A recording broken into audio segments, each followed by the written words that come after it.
பட்ஜெட்டுக்கு அப்புறம் வந்து பார்த்தீங்கன்னா கோல்டு ரேட் வந்து டவுன் ஆயிருக்கு. ஸோ இந்த சிச்சுவேஷனில் கோல்டு சம்மந்தப்பட்ட எதில் இன்வெஸ்ட் பண்ணால் வந்து நல்ல ரிட்டர்ன்ஸ் பார்க்கலாம்னு மியூச்சுவல் ஃபண்டை பொறுத்தளவு நீங்கள் கோல்டில் இன்வெஸ்ட் பண்ணுறதுக்கு உங்களுக்கு மொத்தம் 3 விதமான வாய்ப்புகள் இருக்கு. ஒவ்வொரு கம்பெனியை பொறுத்தளவு மினிமம் இன்வெஸ்ட்மெண்ட் 500 ரூபா, 1000 ரூபா, 5000 ரூபான்னு சொல்லி மினிமம் இன்வெஸ்ட்மெண்ட் வச்சுருப்பாங்க. 15 நாள் இருக்கும். அந்த 15 நாளைக்குள்ள சப்ஸ்கிரைப் பண்ணுறவங்க எல்லாருக்கும் 5,000 மட்டும் வச்சு ஒருத்தரால் வந்து சின்னதாக இன்வெஸ்ட்மெண்ட் பண்ணி அவங்க வந்து ஸ்டார்ட் பண்ணலாம் அப்படின்னா அதுக்கு என்ன ஆப்ஷன் கரெக்டாக இருக்கும்? நிப்பான், சுந்தரம், ஹெச்டிஎஃப்சி இவங்கள்டெல்லாம் வந்து இன்வெஸ்ட்மெண்ட் ஸ்டார்டிங்கே நான் வந்து 50,000 ரூபா இருந்தால் தான் சேமிக்க முடியும். இப்போ ஒரு சென்ட்டு இடம் வாங்கணுன்னா நான் வந்து ஒரு 25,000 30 லட்சம் ரூபா போடணும் இப்போ சென்னையை பொறுத்தளவு. ஆனால் நான் மியூச்சுவல் ஃபண்டில் இன்வெஸ்ட் பண்ணணும்னு நினச்சா வெறும் ஒரு 5,000 ரூபாயை ஃபஸ்ட்டு சம்பளம் வாங்கின உடனே முதல் செலவு சேமிப்பாக போட்டுறணும். இது ஒரு 20-25 வருஷம் கழிச்சு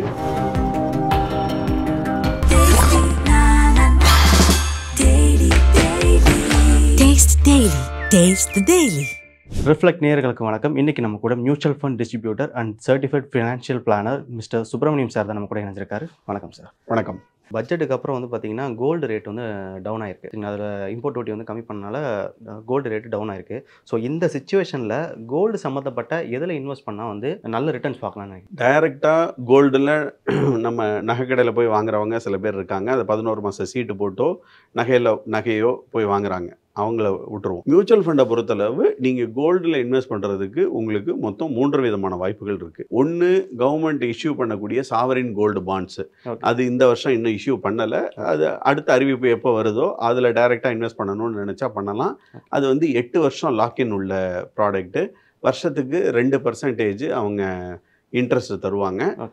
இந்த மாதிரியான கேரண்டீட் ப்ராடக்ட். அது 8 வருஷம் கழித்து கோல்டு என்ன ரேட் இருக்கோ அந்த ரேட்டுக்கு நம்ம விற்றுக்கணும். இது சாவரின் கோல்டு பாண்டு.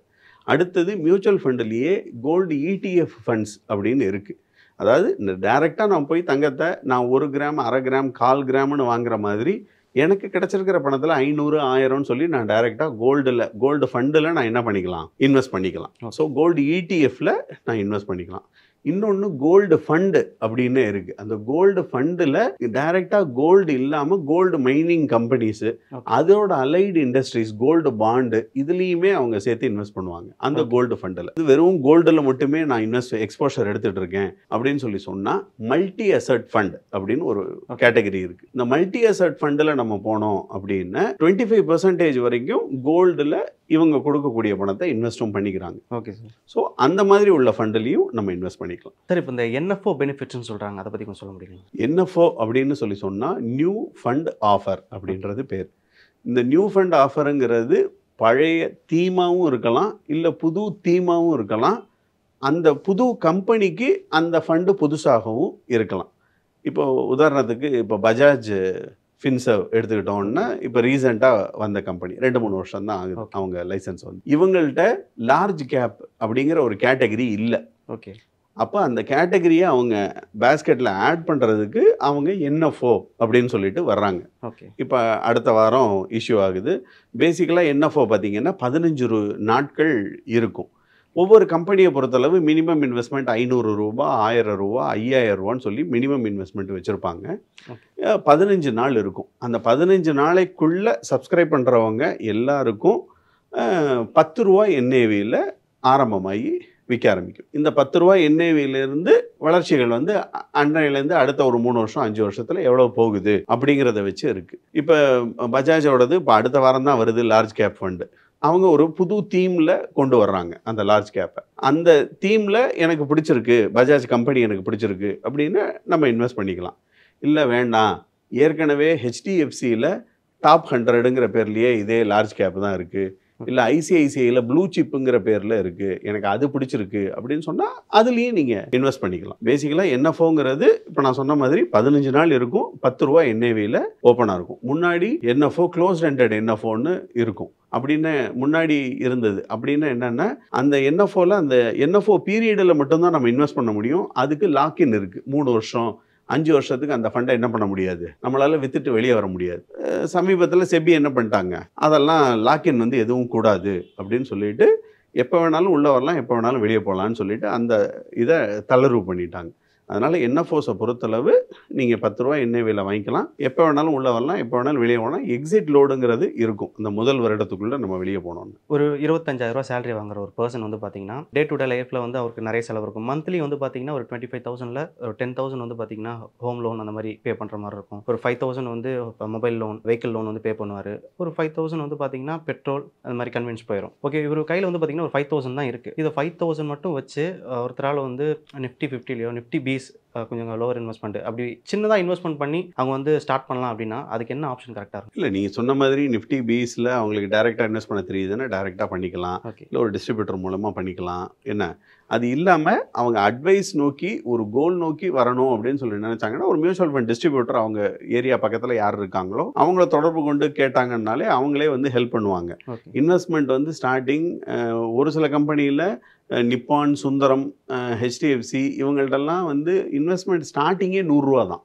ஓகே, முன்னாடி எல்லாம் வந்து சேமிக்கணும்னு நினைக்கிற மாதிரி நான் வந்து 50,000 ரூபா இருந்தால் தான் சேமிக்க முடியும். இப்போ ஒரு சென்ட்டு இடம் வாங்கணுன்னா நான் வந்து ஒரு 25,000 - 30 லட்சம் ரூபா போடணும். இப்போ சென்னையை பொறுத்தளவு இந்த மாதிரி போகுது, பல கோடிகள் வரைக்கும் போகுது. அது விட்டுருவோம், நான் ஆவரேஜாக சொல்கிறேன், ஒரு 25 லட்சம் ரூபா வேணும். ஆனால் நான் மியூச்சுவல் ஃபண்டில் இன்வெஸ்ட் பண்ணணும்னு நினச்சா வெறும் 100 ரூபா எனக்கு இருந்தால் போதும். மிச்சவங்க சொல்கிறது எல்லாம் என்னை பொறுத்தளவு நொண்டி சாக்கு தான். ஓகே, ஓகே, அவங்க இவ்வளோலாம் பண்ண முடியாது. இப்போ நீங்கள் சொன்ன கணக்கே எனக்கு பயமாக இருக்குது. என்ன 25,000 ரூபா சம்பளத்தில் இஎம்ஐ சொல்கிறீங்க, மொபைல் இஎம்ஐ சொல்கிறீங்க, 5,000 ரூபாய்க்கு பெட்ரோல் சொல்கிறீங்க. இவ்வளவுக்கெல்லாம் அவர் இருந்து லைஃப் ஸ்டைலை மெயின்டைனே பண்ண முடியாது. நான் சொன்ன மாதிரி அந்த 30-30-40ல் இருந்தால்தான் நம்மளுக்கு வந்து அது கரெக்டாக இருக்கும். ஏன்னா இப்போ வந்து ஸ்பெண்டிங் எக்கானமியில் நம்ம நிறைய செலவழிக்க ஆரம்பிச்சிட்டோன்னு வச்சுக்கோங்களேன், பக்கத்தில் உள்ளவங்க எல்லாருக்கும் ஒரு கெத்து காமிச்சிக்கலாம். பட் எண்ட் ஆஃப் டே வந்து அது இதாகாது, நம்மளுக்கு எதுவும் ஃப்ரூட்ஃபுல்லாக தராது. இப்போ இருக்கிற யங்ஸ்டர்ஸுக்குலாம் வந்து பார்த்தீங்கன்னா சேலரி வாங்குறாங்க, ஆனால் வந்து மணி எப்படி போகுதுன்னே தெரில என்கிட்ட, எங்களால் வந்து அந்த ஃபினான்ஸ் வந்து கண்ட்ரோல் பண்ண, அந்த செலவு கண்ட்ரோல் பண்ண முடியல அப்படிங்கிற ஒரு பேச்சு வந்து இப்போ இருக்கிற யங்ஸ்டர்ஸ் கிட்ட காமனாகவே இருக்குது. சரிங்களா? இப்போ உங்கள் பார்வையில் வந்து நீங்களாம் ஒரு இப்போ இருக்கிற யங்ஸ்டர்ஸுக்கு நீங்கள் இந்த செலவுலாம் வந்து நீங்கள் கட் பண்ணிக்கிட்டா உங்களாலே இன்வெஸ்ட் பண்ண முடியும், இந்த செலவுலாம் வந்து பார்த்தீங்கன்னா நீங்கள் வந்து உங்களை அறியாமல் நீங்கள் வீண் செலவு பண்ணிக்கிட்டு இருக்கீங்க, இந்த கேட்டகரியில் நீங்கள் எதெல்லாம் சொல்லுவீங்க? இப்போ நீங்கள் சொன்னால் அதே 25,000 ரூபா சம்பளத்தை சொல்கிறேன். ஓகே, 25,000 ரூபா சம்பளத்தில் 10,000 ரூபா முடியாட்டினாலும் ஒரு 5,000 ரூபாயை ஃபஸ்ட்டு சம்பளம் வாங்கின உடனே முதல் செலவு சேமிப்பாக போட்டுறணும். ஓகே, ஸோ 5,000 ரூபா சேஃப் ஆகிடுது. ஓகே, பாக்கி 20,000 ரூபாயில் நீங்கள் என்ன பண்ணணும்னு நினைக்கிறீங்களோ பண்ணுங்க. லைஃப் வந்து என்ஜாய் பண்ணுறதுக்கு தான் இருக்குது, மாற்றுக்கிறதே இல்லை. இந்த சேமிப்பை எதுக்காக சொல்கிறோம் அப்படின்னா, முன்னாடி வந்து கவர்மெண்ட் எம்ப்ளாயீஸு, ப்ரைவேட் எம்ப்ளாயீஸ் எல்லாருக்கும் பென்ஷன் அப்படிங்கிறது ஒன்று இருந்தது. 2004லேருந்து யாருக்குமே பென்ஷன் கிடையாது. ஓகே, 2004லேருந்து 2003ல் ஒருத்தர் வேலைக்கு சேர்ந்துருக்காரு. ஓகே, 25-30 வருஷம் கழிச்சு அவர் ரிட்டையர் ஆகிறாருன்னா அவர் தான் கடைசி மனிதன் பென்ஷன் வாங்குறதுக்கு. ஓகே, 2004 ஜனவரியில் யாரெல்லாம் சேர்ந்தாங்களோ அவங்களுக்கு 30 வருஷம் கழித்து வீட்டுக்கு வரும்போது மாலையும் மிச்சர் மோட தான் கையில் வருவாங்க. என்ன கார்பஸ் கையில் வச்சுருப்பாங்கன்றது தெரியாது. விலைவாசி கட்டுக்கடங்காமல் ஏறிட்டு இருக்கு. ஒரு சைடு கவர்மெண்ட்டு இன்ஃப்ளேஷனு அது இதெல்லாம் சொல்கிறாங்க, பட் நம்மளுக்கு தான் அதோட ரியல் டைம் இன்ஃப்ளேஷன் தெரியும்.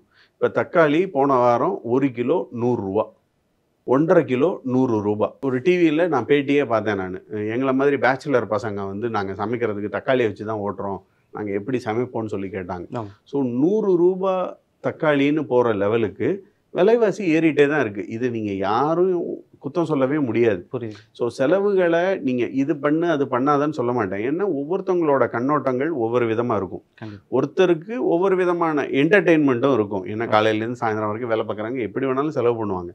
நான் சொல்கிறது உங்களோட சம்பளத்துலேருந்து முதல் செலவு சேமிப்பு, அதுக்கப்புறமா பாக்கி உள்ளதை நீங்கள் மேனேஜ் பண்ணீங்கன்னு வச்சுக்கோங்க. இதை தண்டம்னு சொல்லி சேர்த்து வச்சுட்டோன்னே இது ஒரு 20-25 வருஷம் கழித்து ஆலமரமான ஒரு கார்பஸை நம்மளுக்கு தரும்.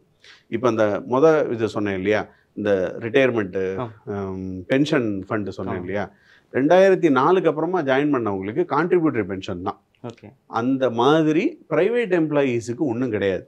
பெரும்பாலான இளைஞர்கள் இன்றைக்கி நான் பார்க்குற வரைக்கும் எல்லாரும் என்ன சொல்கிறாங்கன்னா, 3 வருஷம் ஒரு கம்பெனியில் இருந்தேன், 4வது வருஷம் வேறு கம்பெனி மாறிட்டேன், இந்த பிஎஃப் என்னப்பா பண்ணேன், அதை எடுத்துட்டேன் சார், ஒரு செலவு ஒன்று இருந்துச்சு, ஒரு லோன் ஒன்று இருந்துச்சு, அது கிடச்சிட்டேன், சரிப்பா இதில் 5 வருஷம் வேலை பார்த்தேன், இந்த பிஎஃப் என்ன பண்ணேன், அதையும் எடுத்துட்டேன், கல்யாணம் வந்துச்சு, இப்படி ஏதாவது ஒரு செலவில் என்ன பண்ணிடுறாங்க, சேரக்கூடிய பிஎஃப்ஐயுமே எடுத்து காலி பண்ணிடுறாங்க, இல்லை அதில் லோன் வாங்கிடுறாங்க. Okay. இந்த மாதிரி சேமிப்பை கரைச்சிட்டாங்கன்னா ஒரு 45-50 வயசுக்கு அப்புறமா திரும்பி பார்த்தா சேமிப்பே எதுவும் இல்லாமல் போயிடும். முக்கியமாக மியூச்சுவல் ஃபண்டில் நாங்கள் சொல்கிறது, ஏர்லியராக ஸ்டார்ட் பண்ணிட்டீங்கன்னா நம்ம இதை வந்து கம்ஃபர்டபுளாக ரிட்டையர்மெண்ட்டில் இருக்கலாங்கிறது. கிரிக்கெட் மாதிரியே தான் ரிட்டையர்மெண்ட்டும் Okay. நம்மளோட செலவுகளும். 200 ரன் அடிக்கணும்னு தெரியும், 20 ஓவர் இருக்குது. ஆவரேஜாக ஒரு ஓவருக்கு 5 ரன் அடித்தாலே என்ன பண்ணிடலாம், கேமை ஜெயிச்சிடலாம். ஆனால் நிறையா தடவை நம்ம மக்கள் வந்து டொக்கு வச்சு அடிக்காமல் இருக்கிறதுனால தான் கடைசி ஒரு ஓவரு இல்லை 2 ஓவரில் 40 ரன்னு வரும்போது தான் என்ன ப்ரெஷர் பில்டப் ஆகுது. அது கேமு உங்களுக்கு பிடிக்கல, டிவியை ஆஃப் பண்ணிட்டு நீங்கள் என்ன பண்ணிடலாம், அடுத்த வேலையை பார்க்க போயிடலாம். ஆனால் உங்கள் ரிட்டையர்மெண்ட்டுன்னு வரும்பொழுது எதையும் நீங்கள் ஆஃப் பண்ணவே முடியாது. அன்னைக்கு போய் நீங்கள் இப்போ கேட்டிங்கல்ல கேள்வி, எதெல்லாம் கட் பண்ணலான்னு, அன்னைக்கு அவர் யோசிப்பார், நான் மாத்திரையை கட் பண்ணுறதா, கோயிலுக்கு போகிறத கட் பண்ணுறதா, கல்யாணத்துக்கு போகிறத கட் பண்ணுறதா, ஃபேன் போடாமல் இருக்கிறதா அப்படின்னு சொல்லி அன்றைக்கி அவர் யோசிப்பார். அப்போ வந்து it will be too late. Sir, நாங்கள் இவ்வளோ நேரம் கேட்ட கேள்விக்கெல்லாம் ரொம்ப தெளிவாக அழகாக பதில் சொன்னீங்க. உங்கள் நேரத்துக்கு நன்றி சார். தேங்க்யூ.